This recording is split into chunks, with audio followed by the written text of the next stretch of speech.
In today's ultra-competitive business world, being a successful entrepreneur or business owner can be very challenging. Fortunately, contemporary times have blessed us with resources for tackling those challenges and getting us to success more quickly than we could have imagined. Welcome to The Root of All Success with the real Jason Duncan, a podcast that explores how the world's most powerful entrepreneurs grow incredible companies. This podcast looks at the 5 keys to unlocking success as an entrepreneur. A successful educator turned entrepreneur, Jason's mission is to use his gifts of teaching and leadership to help others get the results they want out of life. Join Jason every week and learn the keys to grow a truly successful business. I'm the real Jason Duncan, and welcome to The Root of All Success. If you're watching this, you see that we're sitting here in the Matador room at the Standard at the Smith House in downtown Nashville, smoking cigars, drinking a little bourbon today. My guest you'll meet is also enjoying a cigar and some bourbon. And the Standard is an amazing place. It's 18,000 square feet of Southern sophistication and style right here in the heart of downtown Nashville, one of the oldest, well, it is the oldest, still standing antebellum home here in downtown. Owned and operated by the one and only Joshua Sterling Smith. I'm honored to be a member here and honored to be able to record these podcasts here. My guest is also a member here, and you're going to get to meet him and hear all about his story. And that's how we kind of became known to one another. I don't really know him that well. We haven't really hung out a lot, but today we get to dive in and find out the man behind the mystery. So we're going to talk a little bit about him in a minute. But before we get into that, I want to talk about the fact that this podcast is produced by Podetize, and it is syndicated by the C-Suite Radio Network. So the C-Suite Radio Network is the top world's leading platform for business leaders and executives. So I'm honored to be syndicated on their network, and thank you for supporting by listening. You can listen to this podcast on all podcast players, iTunes, Spotify, etc., anything you want to listen to it on. I'm a Stitcher guy. I listen to all my podcasts on Stitcher, but you can listen to it on any of those. But if you have YouTube, which everybody has it, right? We have the internet. Most people have it. But you can go to youtube.com/C for channel /The Real Jason Duncan. Go to youtube.com/C/The Real Jason Duncan, and you get to see us sitting here talking and the beauty of the room here at the Standard at the Smith House. So thank you for tuning in. If you haven't left a review of the podcast, I really appreciate you going and leaving us a 5-star review and telling us how great it is. And if you want to ask any questions, please send a question to me through therealjasonduncan.com.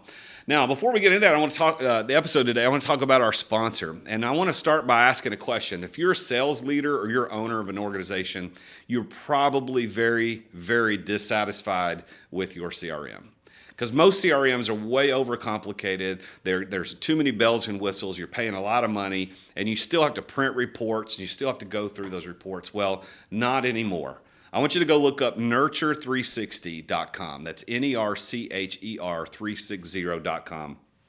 Go to nurture360.com/root for a special offer. But here's why Nurture is so important. So Nurture actually gives you all of the data right there on a dashboard. You don't have to go digging for it. You can manage your sales pipeline all the way from prospecting to first meeting, all the way to your pitches, all the way to close, and you can even see the percentages of closing between all those stages.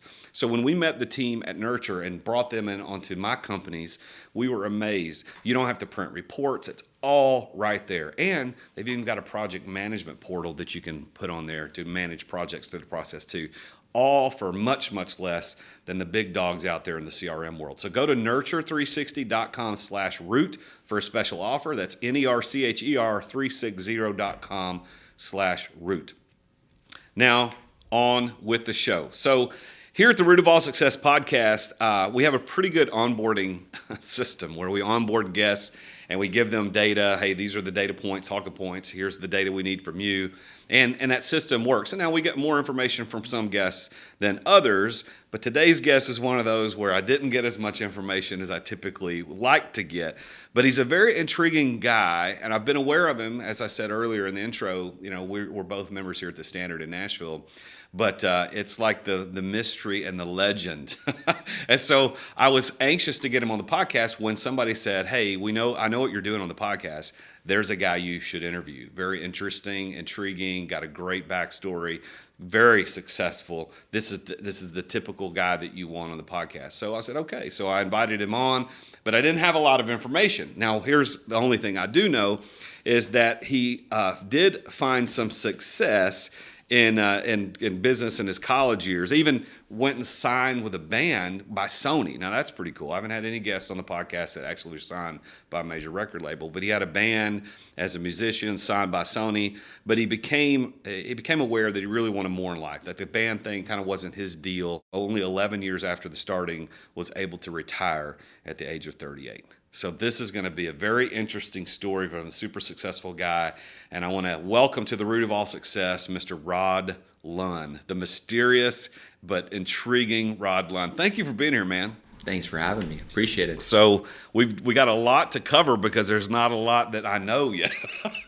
So you fly under the radar a lot, right? That's kind of your MO, is you just kind of stay under the radar. I do. It used to be for security reasons, obviously with my line of work, and I think that it just kind of, you get used to not living in the shadows. That's always a bad term because people think you're doing something wrong.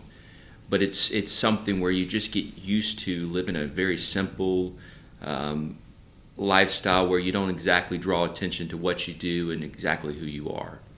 And isn't that quite the opposite of what the normal entrepreneur kind of culture is today? Is like everybody's on Instagram and LinkedIn and Facebook and Twitter, and they all want to be out there in front of everybody. Look how great my life is. And you're like, I haven't been on a laptop in 10 years. Well, that's actually true. I'm a guy that I don't spend much time on a computer. I'm a creator. I like to have conversations, do deals, whether it's over a whiskey and cigar or just catching lunch and actually having some kind of personal touch in not only in the conversation but in the business. So but with that said, I going back to living underneath the radar, you're right. I didn't have a life where I could enjoy some of the success. I love cars and other things, but you can't really pull up in a Ferrari. It draws attention to yourself. So, you settle for other options and you live your life, nice, quiet, and peaceful. But that is a give and take with it. But with that said, it also taught me, because I wasn't into doing that. I wasn't the Instagram everyday post master. I think it also gave me a better understanding of where I wanted to be and who I was in life. And also, I didn't need that.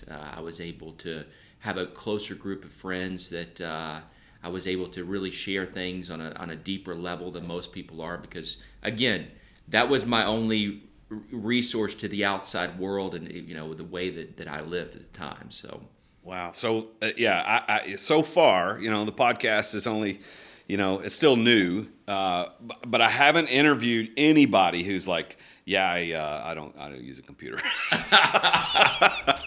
which is pretty amazing in this day and age. But that's one of the things that I've learned about successful people, is that they don't fit the mold. Like you think it's going to be this way, and it's another. And one person told me this a while back. He said his observation of super successful people is that they have time. And that's the thing that he noticed. And once he told me that, I was like, okay, I'm going to start paying attention. And that's what I'm finding, man. And it's like people like you who have been super successful.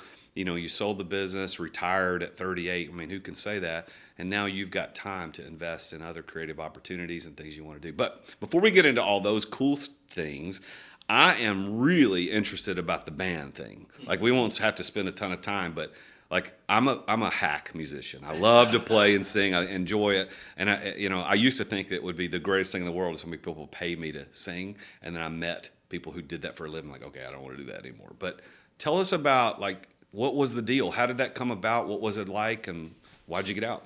Well, I never wanted to be a musician. All I cared about was playing a few, Counting Crows and Bob Dylan tunes. And I got to college, and there was a group of guys that we kind of got together, your usual jam sessions on Friday and Saturday night. Well, I realized that, hey, instead of just jamming, we could play at the local bar and make some money. I was a broke college kid. And so I kind of used that opportunity right there. We have a band. We have a set list. We're doing this already. Let's make some money off of it. Probably the entrepreneur side coming out, but so really it wasn't. We had no intentions of being artists. We had intentions of just being a jam band. And then, time went on. It wasn't really that long. Within 9 months to a year, we got a development deal. And that's kind of where the band took off from there. We got on the road with some artists like Counting Crows. And now that was later on, but we've eventually got to those type of artists. And, it was one of those things where I just kind of got thrown into it. I took the opportunity, kind of went with it, see where I could go as a musician. And it just wasn't where my heart was. I liked making music. I liked the ability to make money from the music. But there was just not enough. There was too much downtime. There was too much out of my control. I wasn't able to really invest all of my time into something that other people were pushing. And of course, now things have changed. That's been 20 plus years now. And now these artists are becoming digital warriors, putting their own stuff out. But it was completely different back then. It was a world where in order to get on the radio, you had to have a label. They had to pay X amount of dollars. You had to start your progress through the touring ranks. And then when enough money would be put towards a single, then hopefully it worked and you would move forward from there. And additionally, there was no iTunes when I started. So that it's the whole business changed, but I actually went to school to become an attorney. That was the whole idea, is I wanted to get my degree and then get in legal school, and who knows what I would have done from there, but that was the idea, get my law degree. So did the band derail the pursuit of the law degree, or did you eventually go back and get that? No, I never did. I wouldn't say the band derailed it. I think the band, in the process of it, enlightened me to where I didn't feel like I really needed an additional degree to just create stuff. I didn't feel like I needed, a law degree to tell me, I can make assumptions based on this because I know the law. Well, I just read it and figure it out. I could read my own contracts because I had a little bit of background, and then from there, I could make my own decisions. So, yeah, I don't regret it at all. I think continuing learning is great throughout life to challenge us. But in that part of my life, I realized that it wasn't about the law degree. It was about creating business. So with the band, a couple other questions on the band. So is the band something that we would know? Like, did you guys have some notoriety that people, I would remember that band from the 90s? Well, it was called Westbound. And, again, that was kind of the beginning of YouTube, right before iTunes. I think iTunes happened kind of right as we were, starting. But, maybe if you Google and go deep, I'm sure you could find some pretty exposing videos of us in our early years. But I'm sure it's out there somewhere if you dig hard enough. But I haven't really gone back to look and say, I wonder how bad that sounds. So what do you play? What was your instrument? I played with the band. I actually played mostly keys, but I was more of just the lead man, the front guy. A few songs I'd sit down for. I play guitar, little bass. I'm a hack on the drums. A little bit of everything. You come to Nashville, Music City, and you say, I don't really play much because these guys are just so good. I know. Yeah. You can't throw a stick without hitting somebody that plays something. So I pretend I can kind of play. So. You're probably much better than you're letting on. I mean, Sony doesn't sign hacks. Well, I don't guess they're in the habit of doing it. So now let's kind of turn our attention to your entrepreneurial side. Kind of came out in the business of music. Did that kind of spark your interest in business, or had you always really been an entrepreneur at heart? Oh, from the beginning. I mean, I think 13, 14, I was rounded up in my neighborhood. I played tennis. I've ended up playing college tennis.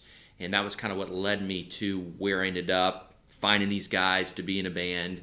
And with that said, I started rounding up at 13 or 14 in the neighborhood, kids that I could teach tennis lessons because I knew their parents had money and they needed to get the kids out of the house, and I could be that opportunity to sell them tennis lessons, and I was at that time just a terrible tennis player, but I could feed balls, could tell them how to, from low to high on their backstrokes, and the things that at least they would progress and have a good time. So, I learned that at a very early age of, I can create any talents I have, I can create into dollar signs.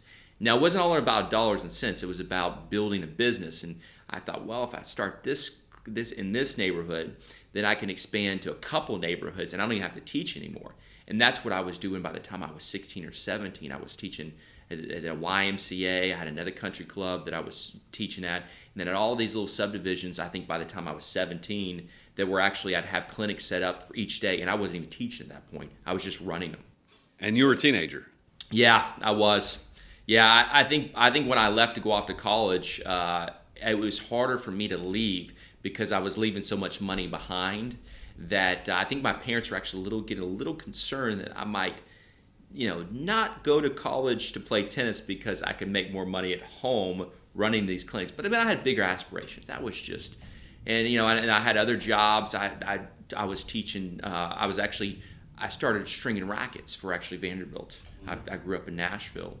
And I started just as a little extra side money, I started stringing rackets. And then I realized that, what they were paying me, if I got a couple other people, I could teach them how to do it. And then for Christmas one year, my parents bought me a racket stringer. And I was employing people stringing rackets. So it was one of those things where it was in my DNA. I just couldn't stop until I had essentially taken that market and made something of it. So, yeah. So the entrepreneur at the young age, 13, you got the tennis clinics going on, restringing rackets, go off to college, leave a lot of money on the table, and you start pursuing this college degree in law. So then you go into the band. We talked about that story. And once I got to college, I think that the time commitment from the tennis was a little bit overwhelming. I had never been at that place where I couldn't work. So I tried to do as little things as I could to kind of stay afloat because, broke college tennis player. Now I'm playing in a band. We're playing on the weekends and stuff like that, trying to, get extra money to travel. So then I kind of got into a vending machine business when I was in college. And from there, I actually lost money doing the business. You and me it was both. a really bad deal. And then I think the turning point was right after I graduated college. There wasn't a lot going on for me in college. It was focused on getting a degree. I actually earned 2 degrees while I was there. Free education, why not? Playing tennis. And I thought, I didn't actually think the band thing was going to be where it was at. I thought, well, when I get out, I could have a nice, cushy country club job teaching tennis, Didn't work out. Got out of school. I was so broke that I actually lived in my Bronco for about 9 months trying to figure out what I was going to do next.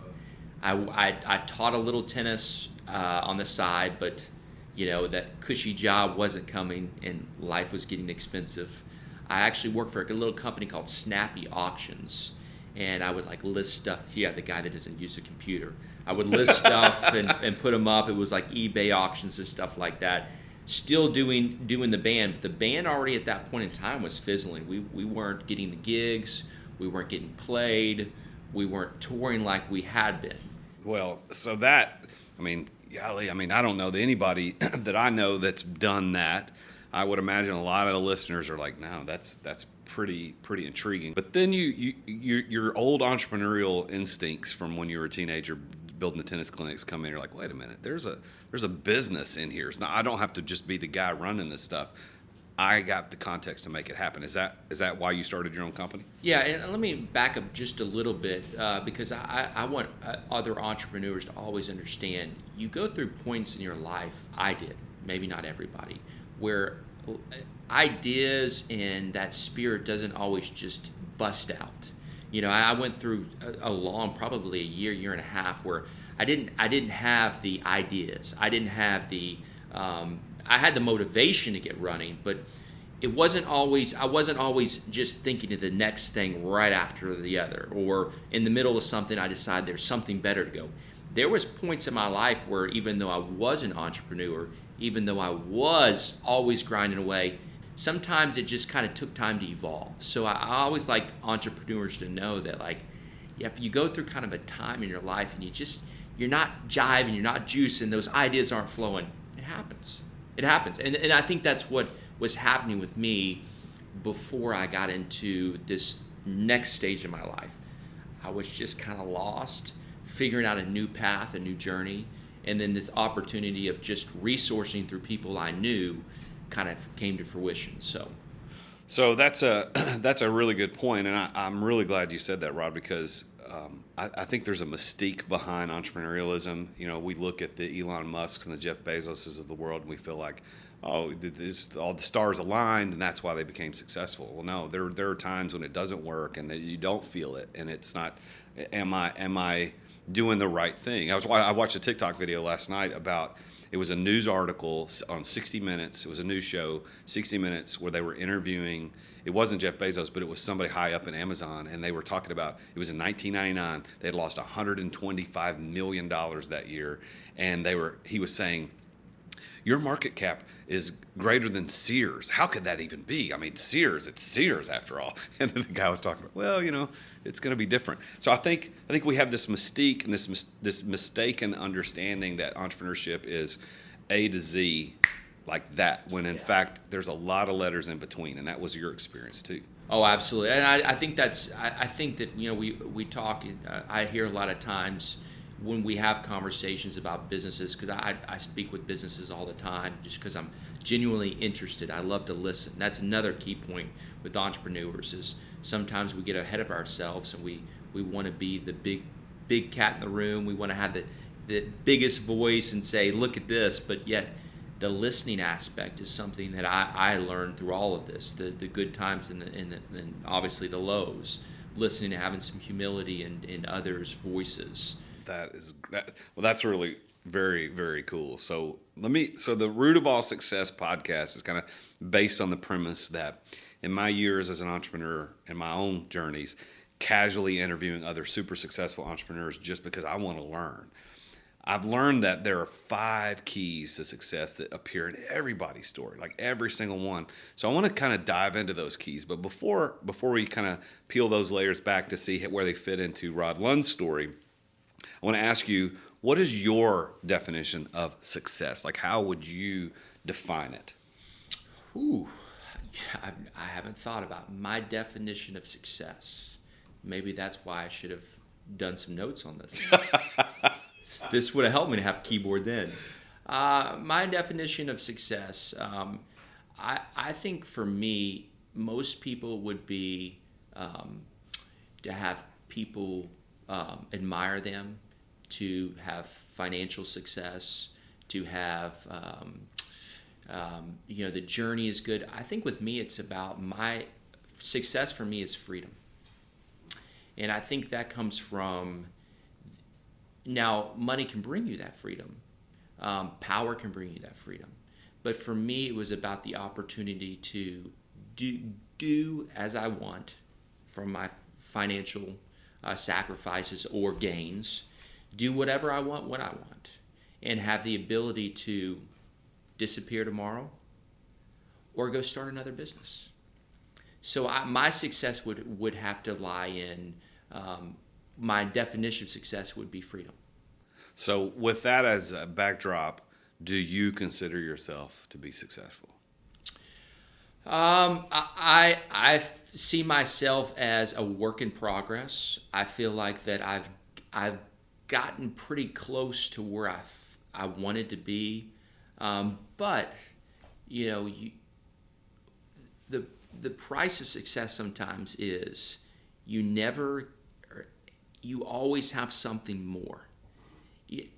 The reason I got out was not because of financial reasons or it was a good time to get out. It was because I wasn't bored, but I needed a new journey.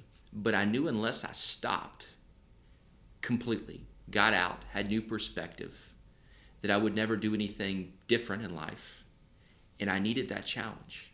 So I don't know. That's a good question. Well, I ask that of every guest, those two questions: what's your definition, and then do you consider yourself? And it's interesting. Some people will immediately say yes, but then pull back and say very similar to what you did. And others, guests, will say, well, I think that I think kind of like the way you did it, but both are coming from the same spirit, which is what I find interesting, is that both, some are more immediately connected to the concept of success based on their definition of it. Others, like you, are like, well, yes, it's freedom, and I'm working towards it. Where people on my side of the table looking at you would go, absolutely. But our definition of success doesn't matter. Our the way we consider ourselves successful is more important than what other people think, because you could drive whatever you want to drive, live wherever you want to live, and still feel miserable, and that's not success. But other people would go, dude, he's super successful. He drives a Aston Martin, or he lives in a 10,000 square foot mansion. Well, that doesn't define success. Like the dictionary definition of it is, success is when you achieve the result you intended. Like, so what are you intending in your life? If freedom for you is what you intended, based on our conversations leading up to this podcast, I would think that freedom is definitely where you're at. Like, you have the freedom to, I don't need to be online. I don't need to get on a computer. I don't need to, be on Instagram. You have reached that spot. So in some instances, I would encourage you to say that not only would you be successful just by materialistic people looking at you going, yeah, he's got a lot of money, he's doing great, but you've achieved what you wanted, man. Freedom was that thing. And I agree with you, by the way. One of my life's overarching goals is freedom of time, energy, and money. I want to be able to do what I want, when I want, with whom I want, and not have to worry about what it costs, because there are greater things I want to do in life. And I think you're probably right there too. So let me ask you some questions specifically about the 5 Ps. So these 5 Ps, these 5 Ps of success, kind of starts with what I discovered in interviewing entrepreneurs just like you, is that passion is the first key to everybody's success. And there's 2 sides of this concept of passion. I want to ask you about where those 2 sides play into your story, Rod. The one side of passion is what most people think about. It's the emotional state. I'm excited. I'm pretty sure there was a moment in the tennis business in high school, you were excited about it. And then in the business of the band, I'm excited about it, but that wanes. That goes away. I hate this business. I mean, the excitement, the emotional side of passion comes and goes. But it's the other side of the passion that I found that every time is always there, and that is the mental state. And the word passion actually means willing to suffer. Because if you go back and look at the passion of the Christ, as it was referred to, it wasn't that Jesus was excited to go to the cross. It was he was willing to do it because there was a bigger story, there was a bigger plan. So in your story of success through tennis and the band, and where you're able to retire at 38, where did those 2 pieces of passion come into your story, or did they at all? I would be interested to know. Yeah, I will say this, Jason. I'm wired a little bit different. I don't really get real high and real low. I couldn't tell you, and I've got a lot of really good friends, but I guarantee you I know a lot more about them than they do me, because I'm just kind of even kill, and I look at, as far as passion, yes, I mean, you have to have some. You would never be successful in anything if you didn't have passion for, or dedication for, what you're doing. Right. For me, I think to touch on the passion thing, I think for me it was the passion was the learning part. I think it was the understanding, getting really good at my craft, finding out ways to make that work for others. Being able to employ people. So I think for me it was never, and I always say my passion was never about making money. That just never even clicked. When I was younger, it did. I was like, oh, I can make this and not work, and but yeah. So I don't know if I really answered your question about it, but I think that just my personality alone, I don't really get crazy excited. I don't get really down. It's just, this is what I do. This is what I'm wired for. This is what I'm trying to achieve. And it was kind of, and another thing is with passion is a lot of people get up and down. So their businesses become volatile, and there's not a steady growth. It's all about like it's got to get going now, or they need cash infusion, or they need this or that. Mine was like, you know what, 3 years, we're not really budging, but if we do this, this, and this, looking at the numbers, it's going to grow. So I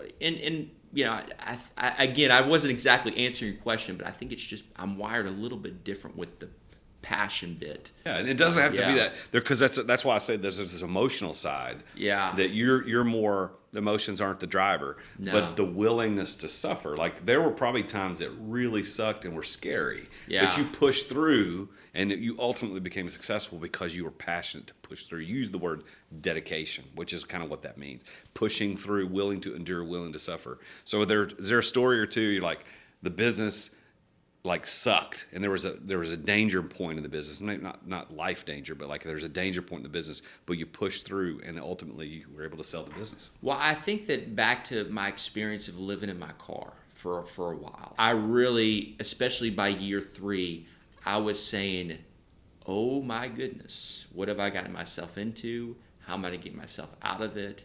And where do I go from here? But I think that time having nothing didn't make me worry about myself, just more others.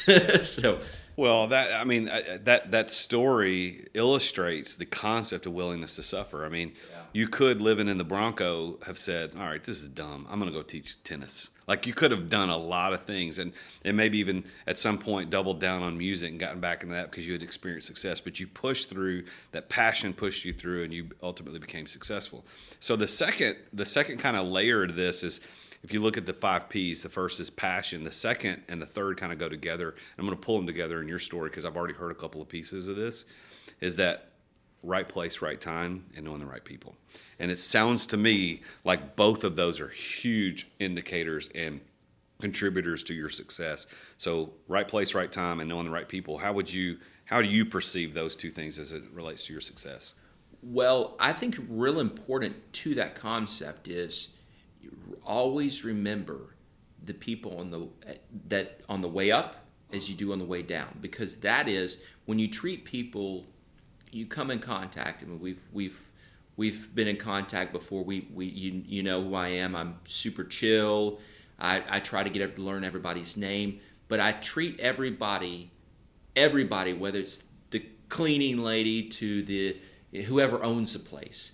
I always make sure I treat them the same with the utmost respect, and I think that's part of it.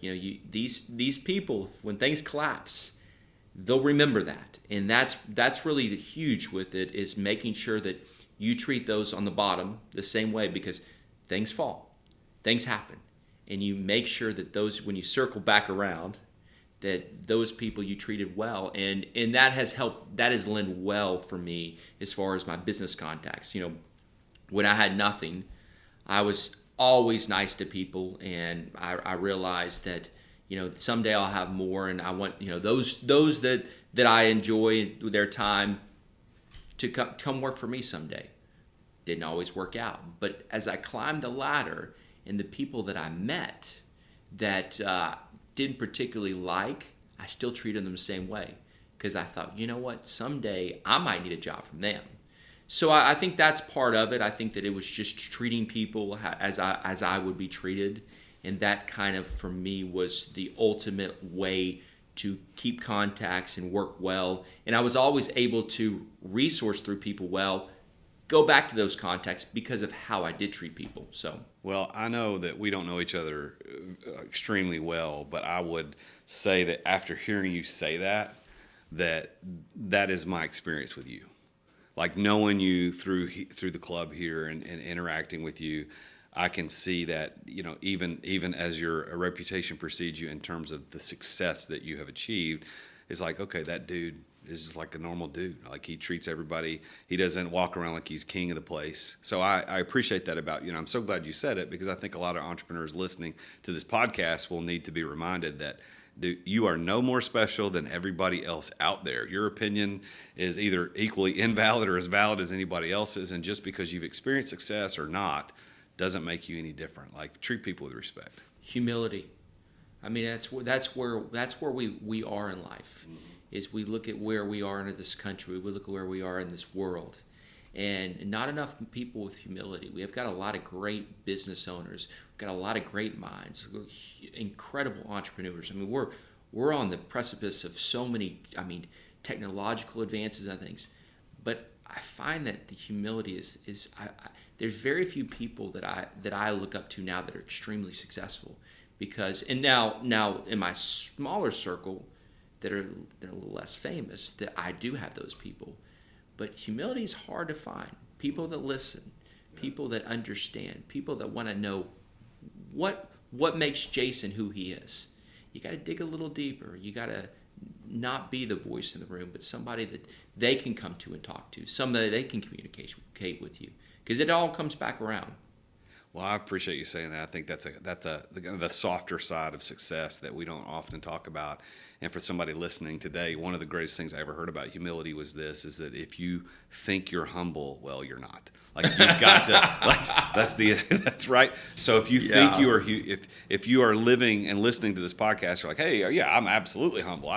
Wow, okay, well then you probably got some work to do. But I think your point is the softer side of success, about treating people with respect, being humble, knowing your place, understanding where you're at in life. I think that's, and coming from someone who's been as successful as you is even more important to hear that from. So I appreciate you saying that. So you got this passion side of willing to suffer. You lived in your Bronco for a while. That's right place, right time, knowing the right people. And then what I think a lot of entrepreneurs misunderstand about that right place, right time, and right people is that they think that it magically happens. Well, it doesn't magically happen. You have to make it happen. And so your story just illustrates that. You went above and beyond so that you were making connections that would later pay dividends. So the fourth P is preparation. It's the know how to pull it off. So every entrepreneur I've ever talked with had to know how to pull it off. You illustrated in your story, and I want you to tell. I want you to pick a cool story that people would find interesting. As far as preparing, I'm a guy that I don't sleep. A good night for me is 3 to 4 hours. I probably sleep 20 hours in a week. Last night I didn't go to bed. But I think about preparation. Me, it was always about outworking everybody, the grind. So preparation came with that. If I knew if I was going to meet at Princeton, Dubai on a tarmac, well, I need to make sure that I've got everything lined up. I need to make sure that we've actually discovered, what we're there for, why we're there, make sure that security will be well. Of course, these things are already taken cover, but double check, triple check. And then, of course, you need to listen to, preparing is also listening to what your client wants. Not what you want to sell, but what your client wants. So I think that goes through preparation. I was always a guy that kind of had that done before. I was always 2-3 steps ahead because I was a grinder. And I was always thinking, okay, 2 or 3 steps ahead as far as preparation. So mine was not, I don't really have any stories where I was just, something just absolutely bizarre. I don't have that, but it was always kind of that, taking account where I was going, who I was going to be with, security aspects. Have we gotten exactly what the client really wanted, not what we thought they needed? So, diligence. So on the plan side, which is the 5th P, plan, when I talk about planning for success, I talk about plan not as a business plan, because you may or may, I don't know if you had a written business plan when you started your business. Most entrepreneurs I talk to don't, unless they're trying to get venture capital or something like that, or bank financing. They don't need a business plan. But what I mean by the word plan is that you have the strategy to obtain and deploy the resources necessary to be successful. What plan did you have to obtain and deploy the resources necessary to launch your own business where you had the millions of dollars worth of inventory to sell to other people? Well, I was kind of winging it at first, to be honest. We all were. Yeah, really winging it. I think that I did have a business plan.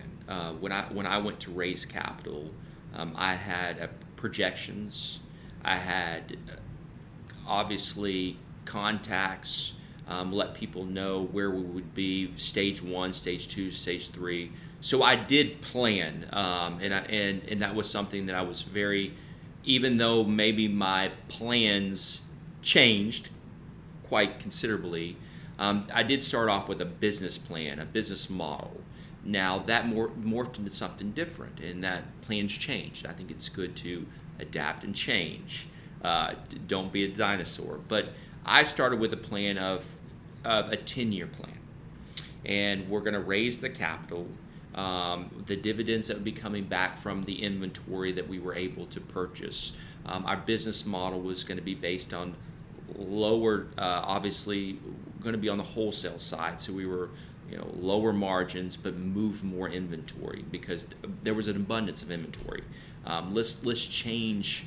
Retail for so long had encompassed these enormous markups, and it is controlled generally by to the most degree the same players that it's been for forever, and they all kind of do business together, they all kind of work together, they're all kind of family almost. And so breaking into that was probably the most challenging part of the plan. But I knew if we were slim, tight, and kept our margins small enough that we could move enough inventory to where the plan would work. But we knew the plan was going to be year 4. Hoped it would be year 3. Didn't come till year 5. But you had the business for what, 11 years, 10 years? Yeah, 07 to 18 I got out, yes. Yeah, so you sold in 18 and retired. So this was not just sold the business, because I've sold businesses in the past, but I'm still I'm not retired. So can you tell us a little bit insight of how that transpired? I didn't actually sell the business. Okay. I just closed up shop. And the reason why is I had I'm kind of a guy that after about 10 years I get bored of things. Tennis, it's about a 10-year cycle, bored.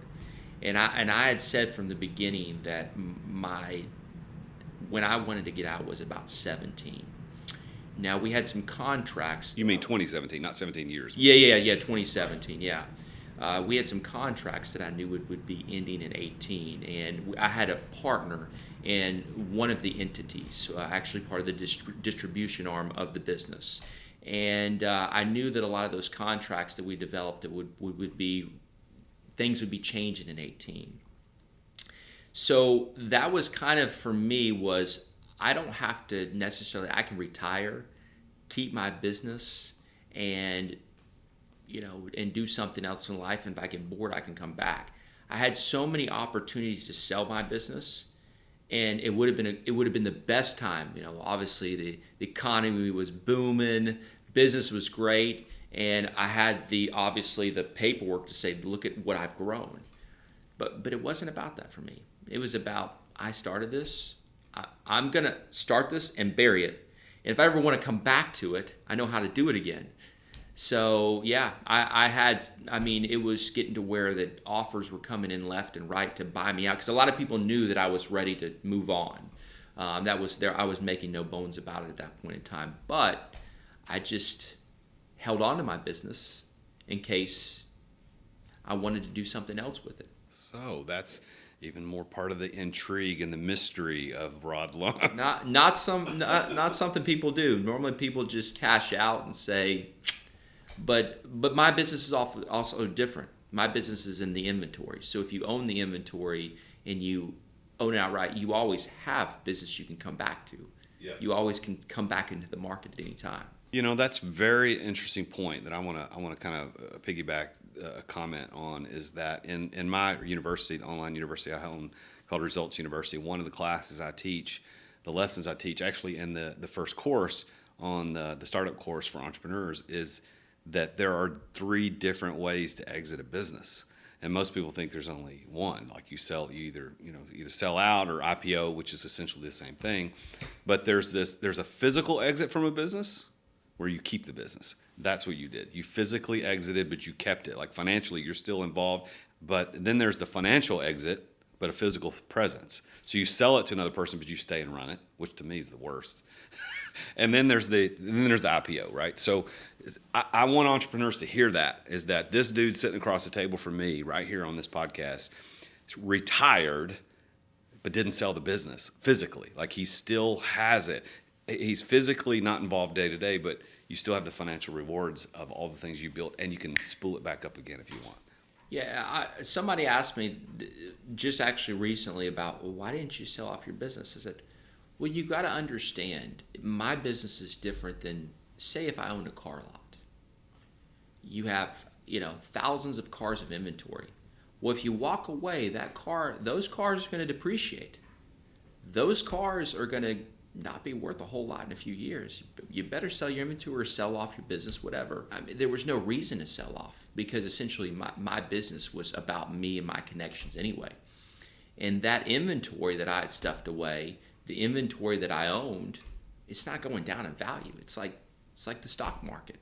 Yeah, it's really not going to hit many lows. But another thing is I said, well, what if I want to reinvent myself? What if I decide, say the market goes crazy in 4, 5, 10 years? Sounds like a good time to come back, maybe even for a period of time. So I think it was one of those things where having the financial freedom to make those decisions, and I had been smart with my money and obviously my inventory and what I owned. But I think that was the financial freedom aspect. I didn't have to sell it because I was smart with it. That's really cool. And I didn't own cars, so it wasn't depreciating. Well, if you had, entrepreneurs are listening to this podcast all over the world who are in various stages. Some are entrepreneurs; they're still working for the man, so to speak, and they're trying to figure out how to escape the 9-to-5, the rat race, and they want to start their own business. You got other people that are early startup, but they're not really sure what to do. What's your one or two pieces of advice to those guys or ladies? What would you say to them? I would say be humble, be kind, caring to others as you move forward through your journeys. Listen. Read. Don't process things. Don't process things with people as opportunity. Process them as relationships. Make sure that that guy that you want money from across the table. Know what his kids are, who his kids are, where they go to school, what they're interested in. Those things are deeper, have deeper meaning for people. They connect with people. Go have a drink, but really have that drink not just to make a business deal, but have that drink to understand somebody across the table that's more successful for you, what makes them tick. So I think it's about listening, being patient. Don't get down, outwork, outgrind people. Always be prepared. And the last thing would be, if I hadn't already covered it, is read. I think it's a disservice to people these days. We sit on our phone, we sit on our laptops, and we just catch the highlights. Oh, so and so happened. And we never really dive into the story. We never dive into the people anymore. And when you learn to read and you understand knowledge and how key things, why we're here, whether you're talking about the history or the Constitution, whatever that is, read it.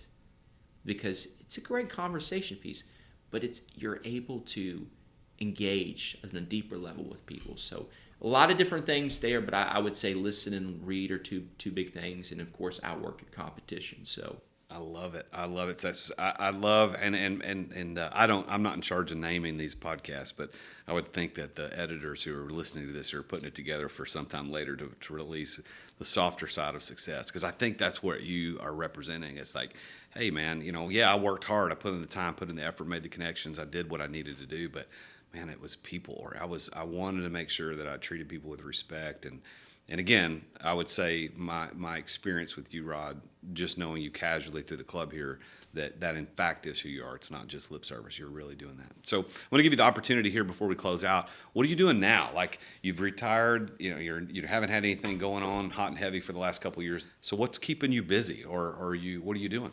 So I'm currently working on a platform. It's a different endeavor for sure. It's having to do with freedom-related activities. It's something that where people like-minded can go. Still in the process, it's actfreenow.com, but essentially it's a platform that people like-minded can go to. I think we look at social media and the other avenues in life, and it seems like people are being silenced on whatever side you're on. And I just want to make sure I build an infrastructure for people to have an opinion and have like-minded conversations. Well, so it's actfreenow.com. Yeah. So go look that up. I think that's for people listening. Go look that up because I know a little bit about what's going on there, and I like what I'm seeing there. So I appreciate you doing that. Well, thank you for being here on the show today. It is an honor to get to hear your story, and all the intrigue and the mystery kind of all makes sense based on talking to you. And even though you didn't fill out the forms and get on a laptop before that, it worked out, right? It did. We can make it. So now I can honestly tell you, man, I was freaked out. It's like, oh my gosh, I don't know how's this gonna go? But dude, this was fantastic. Thank you. I enjoyed it very much. Thank you. So there you have it, folks. That's the root of all success for today with Rod Lunn, going from tennis stringing and doing tennis rackets and tennis lessons in high school, going to law school, getting a band going signed by Sony, to starting his own business. And then what I think is the most interesting here is that it didn't sell it. Like, figured out a way to let the business continue to support him without cashing out to somebody else. Because he's got more important things that he wants to do with his life. And now he's working on actfreenow.com. So go check that out. Now, I would say this as we finish off the podcast, especially to those of you that are sitting on your computer listening to this or watching this on YouTube, is go to the5psofsuccess.com. That's the number 5, the 5 P's of success, the letter P, just like we talked about passion and place and people and preparation and plan. If you want to know what your probability of success is as an entrepreneur, like, wouldn't you like to know how successful you could be, or what's the probability? Because I really do believe that it comes down to those probabilities. So I've created this assessment called the 5 P's of Success assessment that is 17 questions. You go through and answer the questions, and the report will be personalized to you and say, look, based on the way you answer these questions, your probability of success is X, Y, or Z.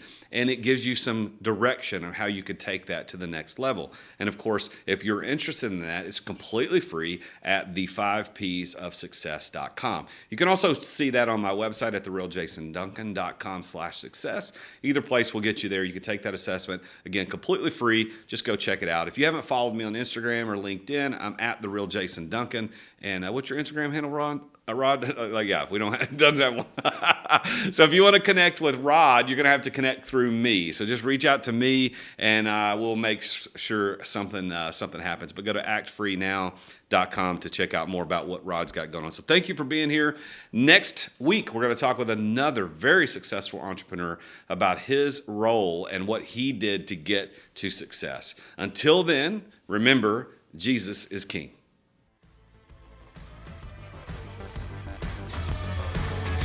Thank you for listening to another edition of The Root of All Success with the real Jason Duncan. If you've enjoyed this week's episode, we invite you to visit therootofallsuccess.com to access the show notes and other helpful resources. Take charge of your business. Grow it from great to incredible. Join us again next time here on The Root of All Success. This podcast is a part of the C-Suite Radio Network. For more top business podcasts, visit c-suiteradio.com.